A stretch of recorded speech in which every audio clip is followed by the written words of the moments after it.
के सहारे बनता है। छोटी छोटी नदियां उस समुद्र में जाती हैं और नदी का उद्देश्य, नदी की मंजिल क्या है? समुद्र में जाकर समाहित हो जाना।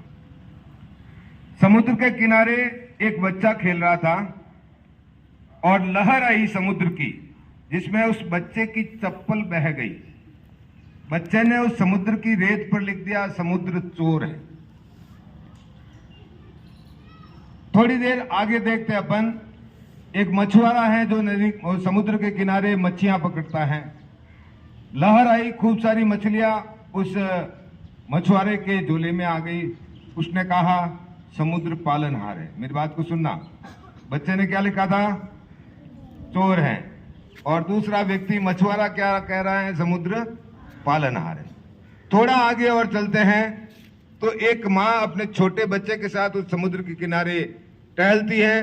तेज लहर आती है जिसमें उस माँ के हाथ में जो बच्चा था, वो किनारे खेल रहा था, वह लहर उस बच्चे को ले गई। उस माँ ने समुद्र के किनारे पर लिख दिया, उस रेत पे लिखा समुद्र हत्यारा है। कुछ समय बाद आगे चलता है, एक घटना और घटती है। समुद्र की लहर आती है और वहां पर जो पथिक घूम रहा था, उसके हाथ में एक सीप आ जाती है जो बहुत ही मूल्यवान होती है। उसने उस समुद्र के किनारे पर लिख दिया समुद्र पालनहार है। फिर समुद्र की वे लहरें चलती रहती हैं। जितनी बार लहरें आई, जो लिखे मिट गए। पहला क्या लिखा था? समुद्र चोर है। लहर आई, मिट गई। दूसरा पालनहार है, लहर आई, वो भी मिट गया। तीसरा समुद्र हत्यारा है, वो भी मिट गया।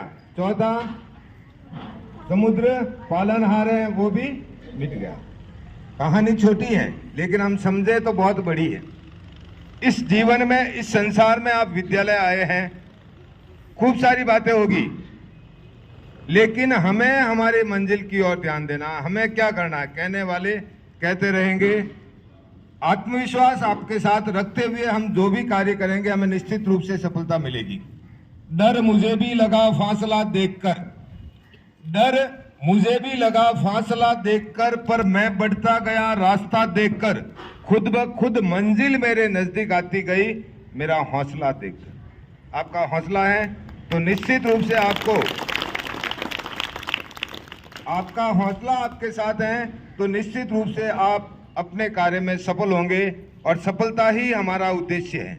जहां कहीं भी जाएंगे, व्यापारी व्यापार में सफलता जाता है, भूखा भोजन खाने में सफलता जाता है, आप शिक्षा प्राप्त करने में सफलता जाती है। यानी व्यक्ति के पास, हर व्यक्ति के पास कोई न कोई उद्देश्य है। तो उस उद्देश्य को हमें ध्यान में रखना है और प्रयास करना है।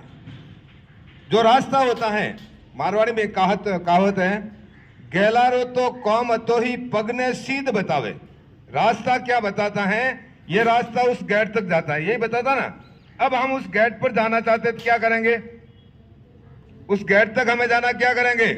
चलना पड़ेगा। चेतन, उस गेट तक पहुंचना है, हम क्या करेंगे? चलेंगे। बैठो नीचे। मैं नहीं चल रहा हूं तो पहुंच पाऊंगा? नहीं पहुंच पाऊंगा। जो लगातार चलते रहते वो निश्चय मंजिल पाते हैं। जो बीच राह में बैठ गए वो बैठे ही रह जाते हैं। तो हमें हमारी मंजिल को प्राप्त करने के लिए, हमारे उद्देश्य को प्राप्त करने के लिए, जब तक हम एकाग्र होकर उस कार्य में नहीं लगेंगे, हमें सफलता मिलने वाली नहीं। धन्यवाद।